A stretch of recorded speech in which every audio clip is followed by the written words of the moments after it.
केरल में पिछले हफ्ते आई विनाशकारी बाढ़ से ठीक एक महीने पहले एक सरकारी रिपोर्ट ने चेतावनी दी थी कि यह राज्य जल संसाधनों के प्रबंधन के मामले में दक्षिण भारतीय राज्यों में सबसे खराब स्तर पर है। इस अध्ययन में हिमालय से सटे राज्यों को छोड़कर 42 अंकों के साथ उसे 12वां स्थान मिला है। जल संसाधनों के प्रबंधन के मामले में 79, 69 और 68 स्कोर के साथ गुजरात, मध्य प्रदेश और आंध्र प्रदेश शीर्ष 3 राज्य हैं। इस लिस्ट में केरल से भी नीचे के पायदान पर 4 गैर हिमालयी और 4 पूर्वोत्तर राज्य हैं।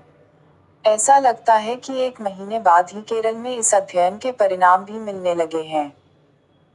अधिकारियों और विशेषज्ञों का कहना है कि यदि प्रशासन कम से कम 30 बांधों से समयबद्ध तरीके से धीरे धीरे पानी छोड़ता तो केरल में बाढ़ इतनी विनाशकारी नहीं होती।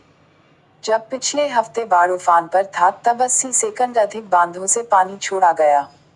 इस राज्य में कुल 41 नदियां बहती हैं। क्यों स्थिति और खराब हुई?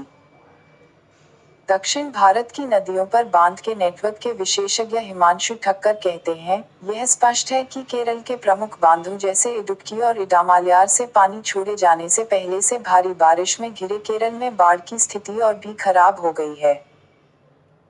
वो कहते हैं, इससे बचा जा सकता था, यदि बांध ऑपरेटर्स, संचालक पहले से ही पानी छोड़ते रहते, ना कि उस वक्त का इंतजार करते कि बांध में पानी पूरी तरह से भर जाए और उसे बाहर निकालने के अलावा कोई और चारा न रह जाए।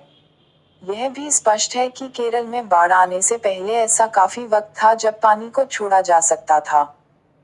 इस साल की शुरुआत में केंद्रीय गृह मंत्रालय के एक आंकलन में केरल को बाढ़ को लेकर सबसे असुरक्षित 10 राज्यों में रखा गया था। देश में आपदा प्रबंधन नीतियां भी हैं, लेकिन इस रिपोर्ट के आने के बावजूद केरल ने किसी भी ऐसी तबाही के खतरे को कम करने के लिए कोई कदम नहीं उठाए। जबकि राज्य प्रशासन को उनके बेअसर बांध प्रबंधन और आपदा के खतरों को कम करने के लिए अपर्याप्त कामों की आलोचना की गई है, वहीं केंद्र के कामों की भी कोई अच्छी खबर नहीं है।